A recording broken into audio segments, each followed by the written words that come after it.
मेरी पवित्र मन में गुरुदेव आओ, मैं शास्त्र वाचन करूं प्रतिवाद गाऊं। अरिहंत भासित सभी श्रुति देवताओं, क्या बोलना अब मुझे तुम ही बताओ, क्या बोलना अब मुझे तुम ही बताओ। बोले परमेश्वर भगवान की जय। देवादिदेव मूलाय आदिनाथ भगवान की जय। शासनायक भगवान महावीर स्वामी की जय। आचार्य भगवंत कुल देव की जय। आचार्य भगवंत विराग सागर जी महाराज की जय। आचार्य भगवंत विशुद्ध सागर जी महाराज की जय। मौन दीक्षा शिक्षा दाता संयम प्राण दाता गुरुदेव विभव सागर जी महाराज की जय। बाबा सांब जी महाराज परम पूजनीय हरिका शेख सिद्ध श्री माता जी की जय। पूज्य हरिका संघ की जय। प्रिय बंधुओं, अपना विषय चल रहा था विषयों की आसान जिनके साम भाव धन रखते हैं, जिनके भीतर में अब किसी भी तरह की विषयों के प्रति भावना नहीं रह गई है। जो है जैसा है सो सब ठीक है। अब उन्हें किसी भी तरह का प्राप्त वस्तुओं में राग नहीं है, जो अप्राप्त है उनकी चाह नहीं है। उन्हें कहा है निर्ग्रंथ गुरु आचार्य परवेश जी ने, पंडित मुख्तार जी ने यहाँ पर गुरु की परिभाषा बताई है, अर्थात जो प्रभु तक लेकर के जाने वाला होता है वह होता है गुरु। क्योंकि प्रभु की पहचान कौन कराए? गुरु।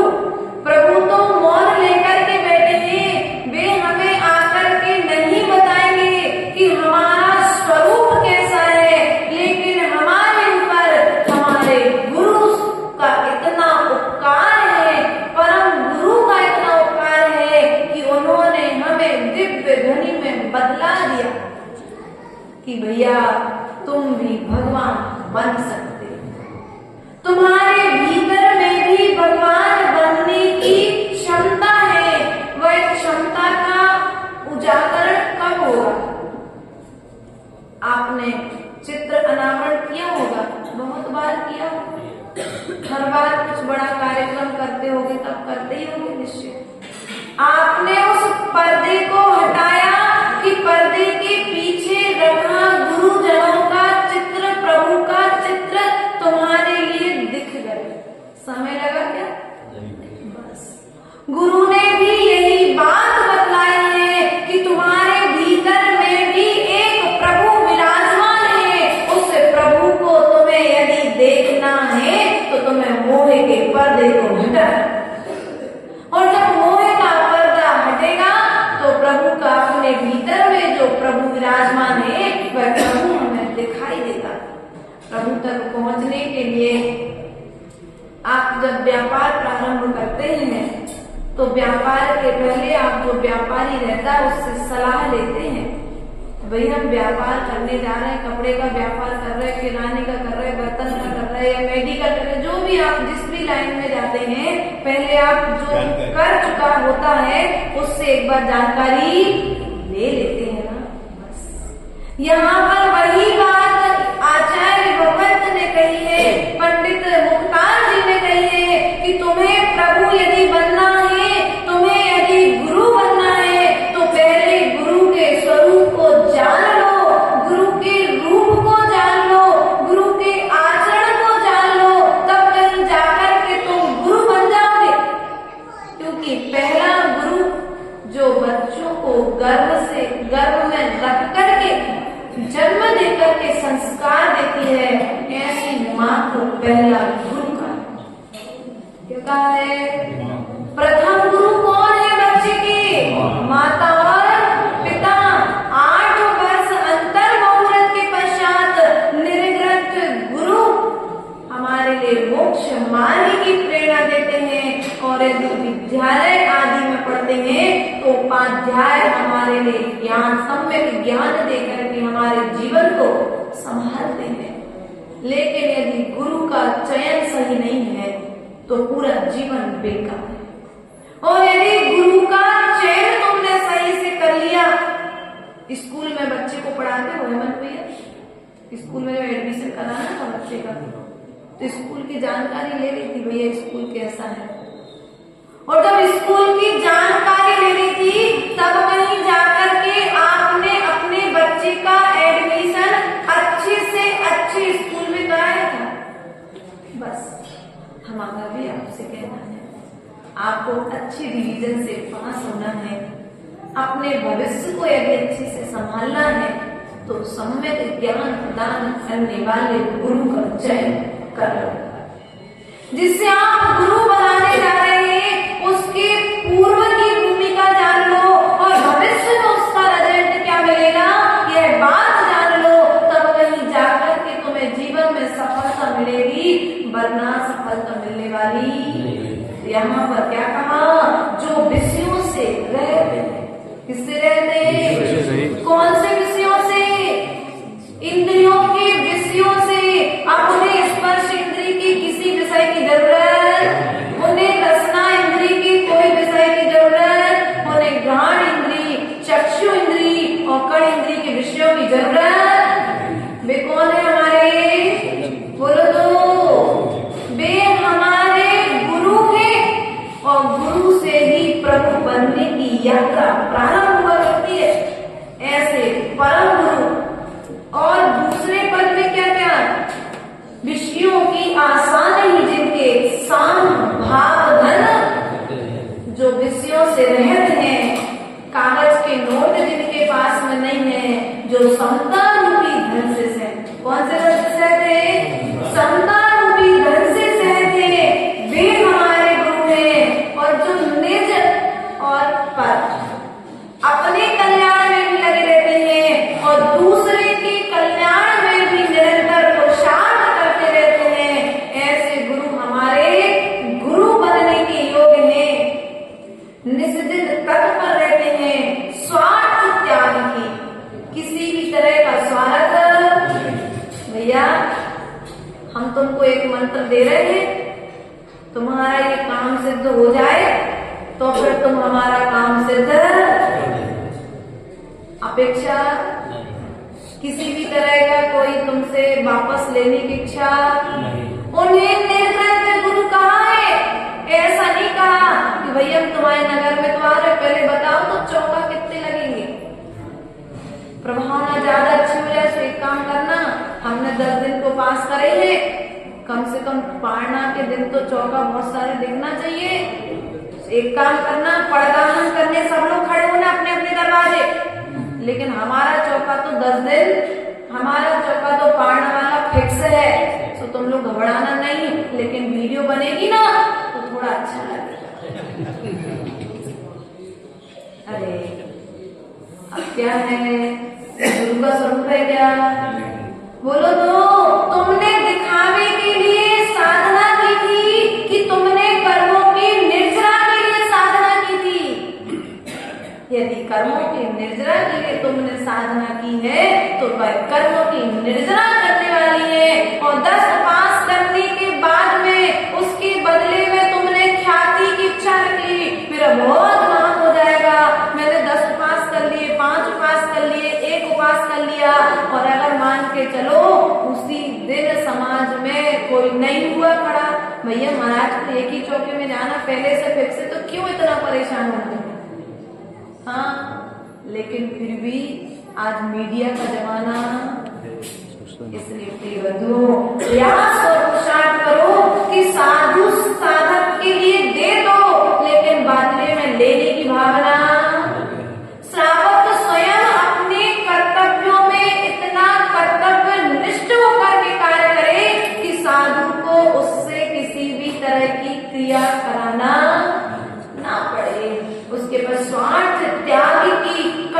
तपस्या, ये भी बहुत बड़ी तपस्या है कि हमने तुम्हारा भला कर दिया, हमारे एक मंत्र से तुम्हारी दुकान अच्छी चलने लगी, तुम्हारे लिए बहुत अच्छी एक पत्नी मिल गई। क्यों तलवाड़ा मिली कि नहीं मिली? अच्छी है, विधवा की तो कहना ही पड़ेगा, साल बाद करना पड़ेगा, बुरा नहीं मानना। लेकिन देखो आज आप हमारे मेहमान हो, पड़ोरिया जी आज मेहमान हो, जीवन भर के लिए मेहमान बनने जा रहे हो। ध्यान रखना, जीवन में साधु के पास गए, आशीर्वाद से बहुत अच्छी लड़की मिल गई तुम्हारे लिए, साधु के पास गए, दुकान बहुत अच्छी चलने लगी। और तो और लोग आजकल क्या करते, गाड़ी खरीदी महाराज सस्ते बना दो, किसके सस्ते बनवा रहे तुम? जो गाड़ी में चल नहीं रहा है, जो गाड़ी में बैठ नहीं रहा है, जिसे गाड़ी से कोई मतलब नहीं है, महाराज आशीर्वाद एक नजर तो डाल दो, हम यही बस दरवाजे पे खड़ी धर्मशाला। क्यों महाराज क्या किया तुमने? उस समय में साधु एक कायरत सर्व करता तो कर्म की निर्जना करता, तो तुम कमरे से बाहर ले आए क्योंकि राग हो गया था महेश से। सो महेश के राग में महाराज बाहर तक आ गए, लेकिन जितने समय वे कमरे से बाहर रहे उतने समय वे अपने स्वभाव से बाहर रहे। इसलिए बंधुओं, ऐसा कोई कार्य मत करो, ऐसी कोई कार्य की सिद्धि मत चाहो साधु से जिसके कारण उसे अपने स्वभाव से बाहर आना पड़े। क्योंकि जैसे कोई कछुआ अपने हाथ पैर जब बाहर निकालता है और यदि अंदर ना करे तो कोई भी उसे नुकसान पहुंचा सकता है। बस साधु भी यदि संभले ना तो फिर श्रावक तो अभी तो महाराज गाड़ी में बनवा रहे, नया मकान बनाए, बस चरण तो रख दो, 2 कदम तो रख दो भैया। साधु को कहाँ है, किसी के घर पर कब जाना है? मोहे या तो समाधि के समय किसी को संबोधन देने के लिए या दूसरा आहार करने के लिए। किसी के घर पर स्पेशल नया मकान बनाया, भैया तुमने तो करोड़ों का मकान बनाया है और हमारा समय तुमने ले जा करके, महाराज हम आपकी इतनी सेवा करते, आप मैं 2 कदम नहीं रखोगे? भैया कदम तो रखेंगे, यदि तुम्हारा पुण्य और तीव्र है तो तुम साधु का परिवहन करके अपने घर में लेकर के आओ।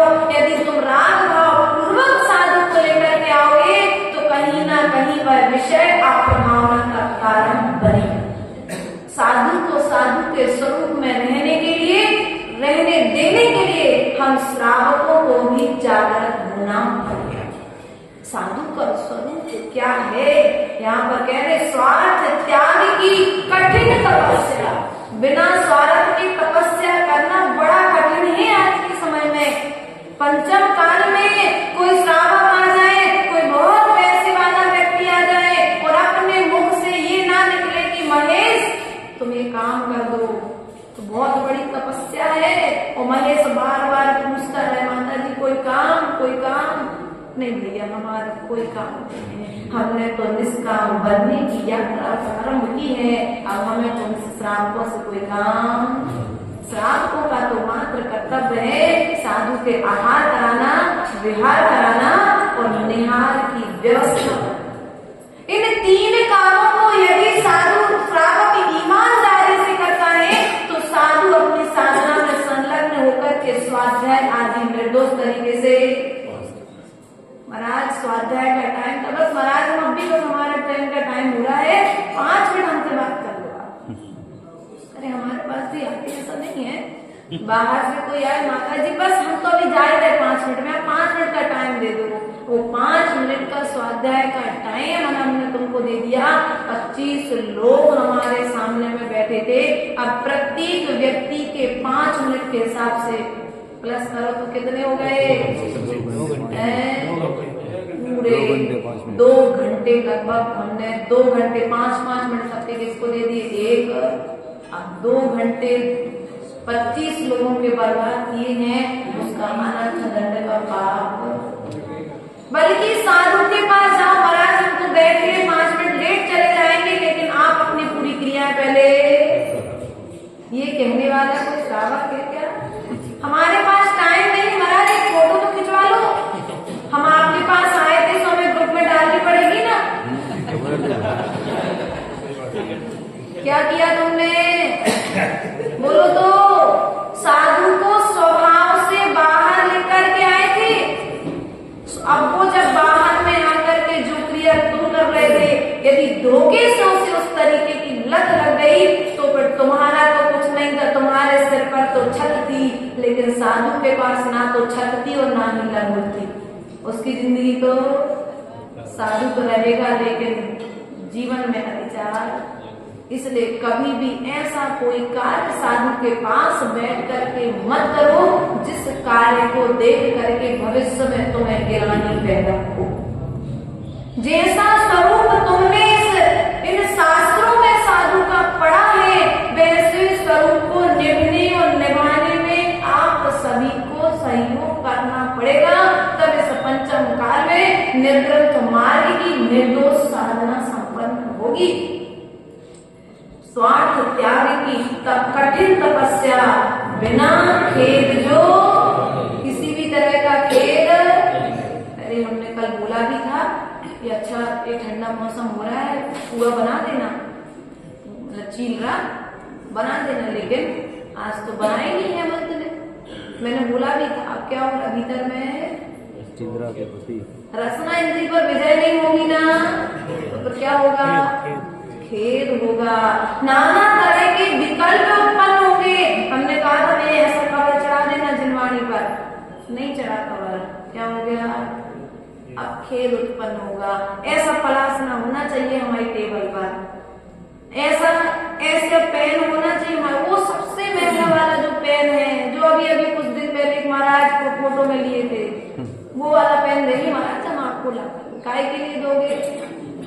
शौक के लिए। काय के लिए? हमको अच्छा लगेगा कि हमारे गुरु के पास में इतनी महंगी चीज, हमारे गुरु इस तरह से रहते हैं। प्रिय बंधुओं, ध्यान रखना, ये दिखावे की जिंदगी कितने दिन की है? 2 दिन की है, फिर बाद में सब छोड़ना। जब छोड़ना ही है भविष्य में सब चीज, तो वर्तमान में अपेक्षा ही क्यों रखना? ना समाज से अपेक्षा रखो, ना श्रावक से अपेक्षा रखो, और ना ही अपने संग में रहने वाले साधुओं से अपेक्षा रखो। यदि साधना करनी है तो बिना खेद के, वरना माँ बच्चे को जन्म देती है और माता पिता बचपन में जब बच्चे को जन्म देने के पश्चात वे क्या विचार करते हैं कि बच्चा बड़े होकर के मेरा पालन पोषण, मेरी सारी व्यवस्था बनाएगा, मेरे घर में ध्यान में कार्य बनेगा। और जब बड़े होकर के जब बच्चा माता पिता का पालन नहीं करता है, उनकी सेवा नहीं करता है, तो माता पिता को कैसा लगता है? दुख होता है, वे खेद को प्राप्त होते हैं। इसलिए आचार्य भगवान कहते हैं जैसे वृक्षों का काम है, जैसे नदियों का काम है, वैसा ही कार्य साधु का होना चाहिए।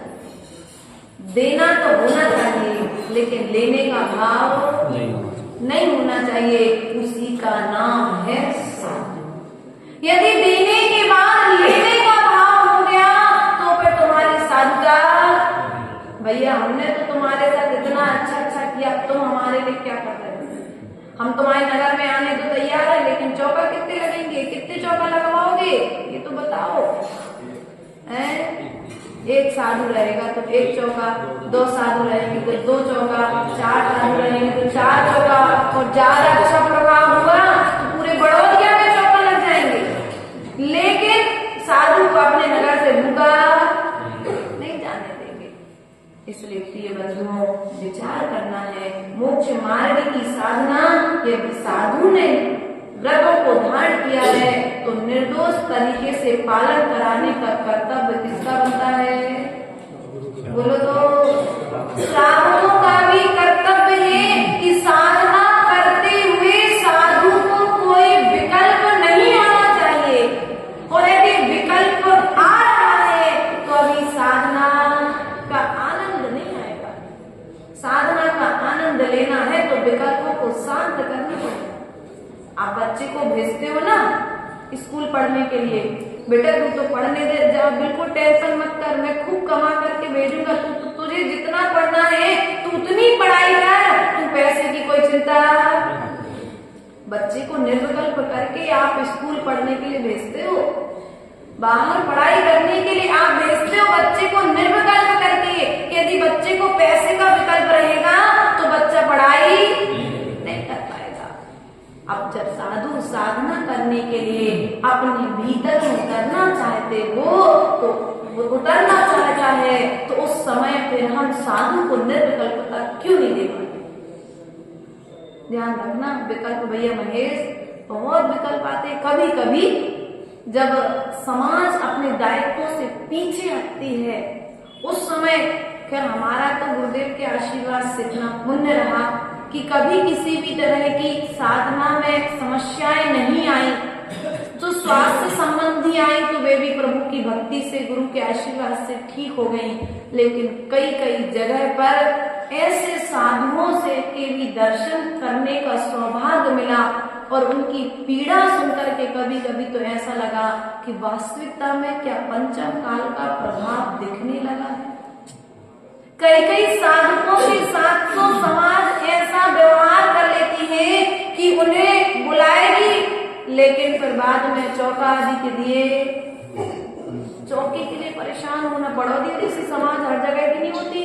आएगा साधु, चतुर्मास कराएगी, महाराज हमने चतुर्मास करा दिया, आप अपनी व्यवस्था जानो, अब हम आपकी व्यवस्था नहीं करेंगे।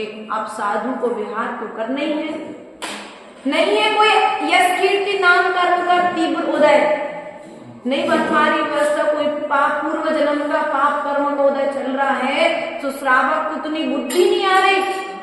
फिर भी क्या होता है, फिर साधक को क्या होता है, विकल्प उत्पन्न होता है। विकल्प उत्पन्न होगा तो क्या होगा, फिर वो साधक दूसरे से, हम ये तो देखते हैं कि हम महाराज के पास गए थे, उन्होंने हमसे ऐसी बात कही, तो एक बार हम महाराज से पूछ लेना विनयपूर्वक, महाराज आपने ये बात हमसे क्यों कहा। एक पावागढ़ है गुजरात में, शत्रुंजय जी के पास में हम तीर्थ यात्रा के लिए निकले थे। 2019 की बात है, फरवरी का महीना था और बाबा जी पहुंचे हम लोग और वंदना करके आहार चले थे। वहां पर एक ही महाराज जी थे, विराजमान थे।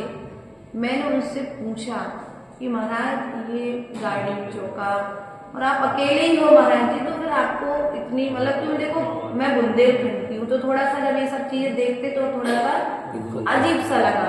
तो हमने पूछा महाराज जी से, एक एक चीज उनसे पूछी, तो बोले माता जी जब समाज में कई बार अपन व्यवहार करते हैं तो समाज 20 पंथी साधु देखकर चौकन्नी लगाती और चौकन्नी लगाती।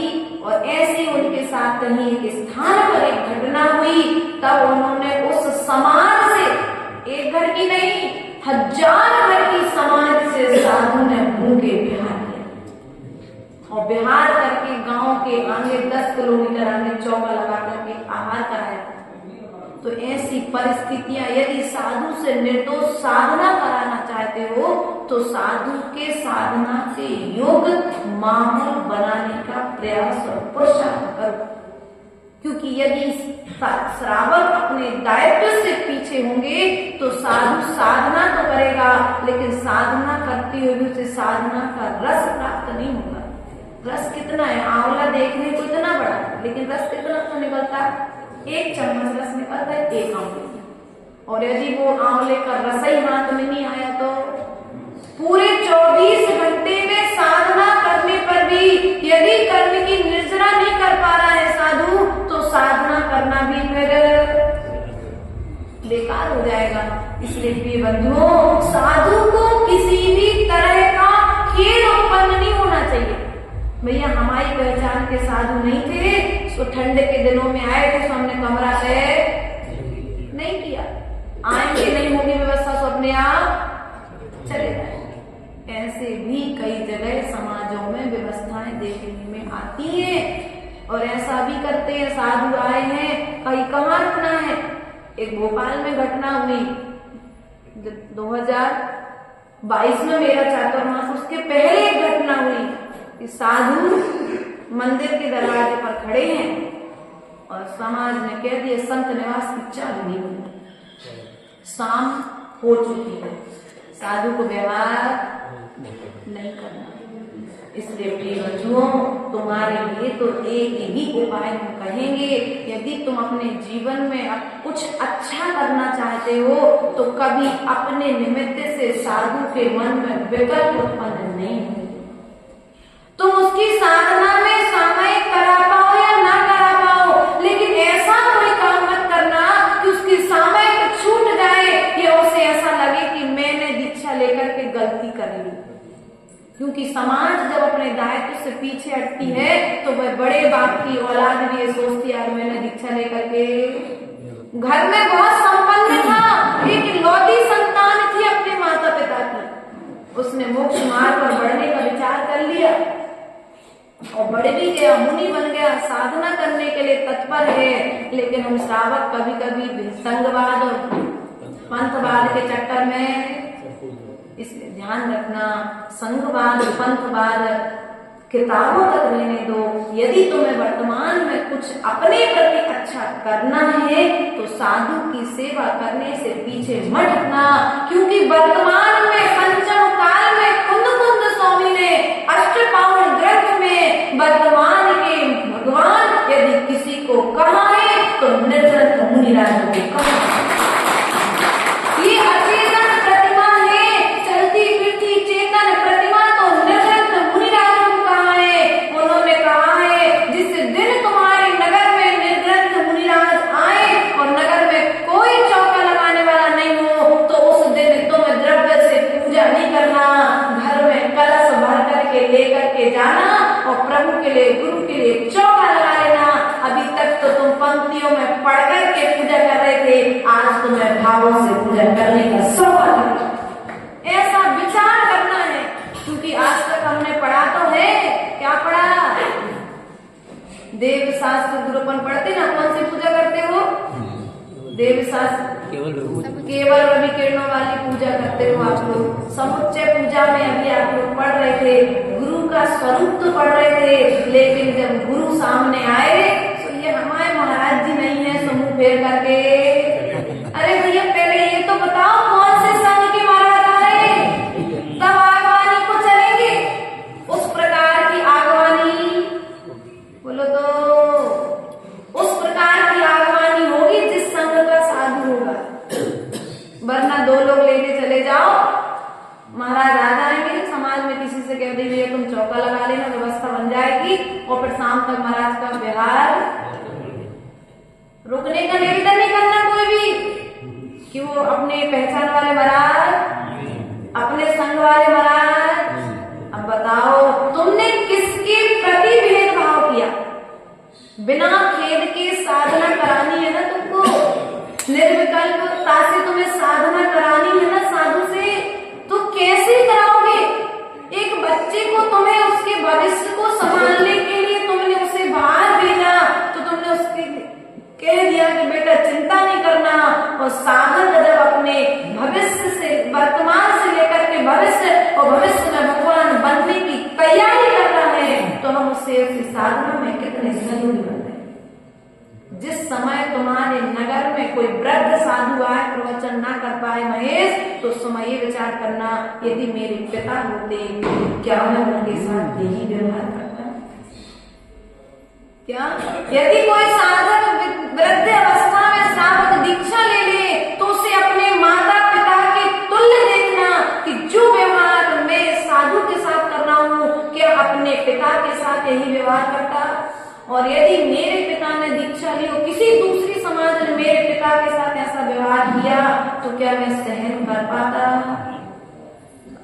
उस समय उस साधक को पिता की और माता को माँ की दृष्टि से देखना, और कोई जब युवा नई उम्र का साधक तुम्हारे नगर में आ जाए तो उस समय अपने बालक तुल्य देखना, उस माता को बालिका तुल्य निहारना कि तुम्हारे गर्भ से जन्मी संतान यदि दीक्षा लेगी तो क्या तुम उसके साथ में ऐसा व्यवहार करोगे? बात समझ में आ रही? समझ पड़ी कि नहीं? समझ पड़ी? समझ तो सब आ रहा है, लेकिन करना वही है जो अनादिकाल से करते आए हैं, जो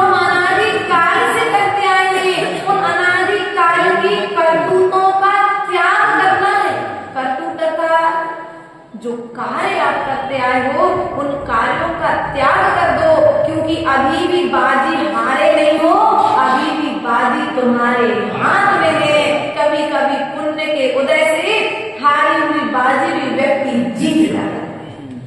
अभी भी तुम्हें तुम्हारी श्वास शेष है, आयु कर्म शेष है। जितना भी जीवन बचा है उतना जीवन साधु की सेवा में समर्पित कर देना। जीवन भर तुमने खूब भेदभाव किया हो, एक ही साधु को माना हो, एक ही पंथ को माना हो, एक ही संघ को माना हो, लेकिन अंतिम समय में यदि तुम्हें समाधि करना है तो एक बात ध्यान जरूर रखना, तुम जिसे मानते हो वो तुम्हारे पास रहे या न रहे, लेकिन यदि तुम नगर में आने वाले साधु की भैयावृत्ति करोगे तो पुण्य इकट्ठा इतना होगा कि कोई ना कोई महाव्रती तुम्हें ढंगा सेवक से इतना पुण्य इकट्ठा होता है। इसलिए प्रिय बंधुओं, खेद से रहित साधना करानी है साधु से। हम स्वरूप समझ रहे हैं, बिना खेद के जो करते हैं, बिना खेद जो करते हैं, ऐसे ज्ञानी साधु जगत। कैसे ज्ञानी बोलो तो? अरे यार, तुमको जब पता था कि रास्ता खराब है तो क्यों लेकर गए हमें? जब तुमको पता था ये रास्ता खराब है तो क्यों चलाया? दूसरा था ना। अब क्या हुआ? खेद नहीं करेंगे। ठीक है भैया, जो है ये भी हमारी कर्म निर्जरा का साधन है। जब तुम्हें मालूम था कि वो लौकी कड़वी है तो क्यों खलाई तुमने? ध्यान रखना, किसी भी तरह का खेद नहीं करते हैं। चाहे लौकी की सब्जी मिले, चाहे गिलकी की सब्जी मिले, चाहे मसाले मिले, चाहे मसाले ना मिले, चाहे कई पकवान मिले, चाहे नीरस भोजन मिले, साधु तो उस समय साधना के रस से भीगा हुआ भोजन अपने उदर की पूर्ति के लिए ग्रहण कर लेता है। इसलिए प्रिय बंधुओं, उन दुख संपूर्ण को करते हैं। आप लोग किसका हरण करना चाहते हो? रावण ने तो सीता का किया था, तुम लोग किसका करोगे? हमारे गुरु ने किसी का हरण नहीं किया, उन्होंने तो अनादि काल से जो उनके साथ में इन विषयों के वशीभूत होकर के जो दुख उनके साथ में लगी थी, उन दुखों का क्या कर लिया? हरण कर लिया, उन दुखों को बस में कर लिया। अब जो है सो, अब किसी भी तरह का कोई विकल्प उत्पन्न, कोई लाइट जला दे तो ठीक, नहीं जला दे तो ठीक, कोई चटाई बिछा दे तो ठीक, नहीं बिछा दे तो ठीक। कई जगह तो भैया महेश ऐसी परिस्थितियां देखने में आती हैं कि साधु नगर में रुक जाए और समाज का मन नहीं है तो कमंडल में पानी नहीं भरती समाज। साधु को पाने के लिए भी अपने मुख से बोलना पड़ जाता है। इसलिए प्रिय बंधुओं, बड़े सौभाग्यशाली हो तुम लोग, हो कि नहीं हो? बड़े सौभाग्यशाली हो कि तुम्हारे समाज में प्रत्येक घर में धर्मात्मा जीव निवास करते। प्रातः कालीन बेला होते ही सब अभिषेक पूजन को आ जाते हैं। 100 घर हैं तो 100 घर में यदि 2-2 पुरुष हैं तो लगभग 200 पुरुष रोज अभिषेक करते हैं। ये कोई अतिशय से कम मत मानना, ये भी पंचम काल का अतिशय है कि तुम इतने दिन ठंड के दिनों में लोग कहाँ जा रहे हैं? पार्क में घूम रहे हैं, एक्सरसाइज कर रहे हैं। क्या करते सुबह से? जिम जाते हैं। हम जो दिखते तो तुम लोग करते रहते हो, जिम जा रहे हैं। और क्या करते? दुबले होने के लिए दौड़ लगाते हैं ना। अभी ठंड के दिनों में दौड़ लगाने के लिए जाते हैं, है ना। तो क्या करते हैं आप लोग? ना तो जिम जा रहे सुबह से, ना आप कहीं और घूमने जा रहे हो, आपने तो अपने श्रद्धा भीतर में भर करके रखी है। जो होना है सब इन्हीं प्रभु के चरणों से हमारा गीत होगा। ये श्रद्धा का भाव तुम्हारे मन में भरा हुआ है। इसलिए प्रिय बंधुओं, कभी तुम्हारे जीवन में जो आने वाला नहीं है। धर्म का छाता लगा लो, पानी लगा, छाता लगा लो तो ऊपर बादल का पानी तुम्हारे ऊपर, और धर्म का छाता खोल करके रखोगे तो कभी दुख तुम्हारे जीवन में आने वाला नहीं है। ऐसा दूसरे काव्य के माध्यम से मुक्तार जी ने कहा है कि विषयों की आशा नहीं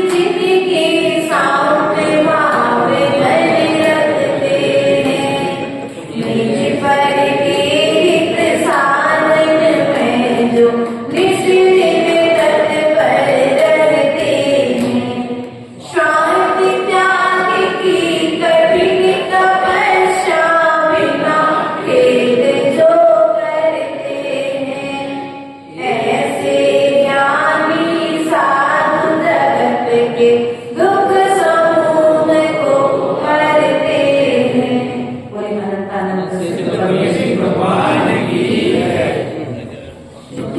जिनवाणी की ज्ञान से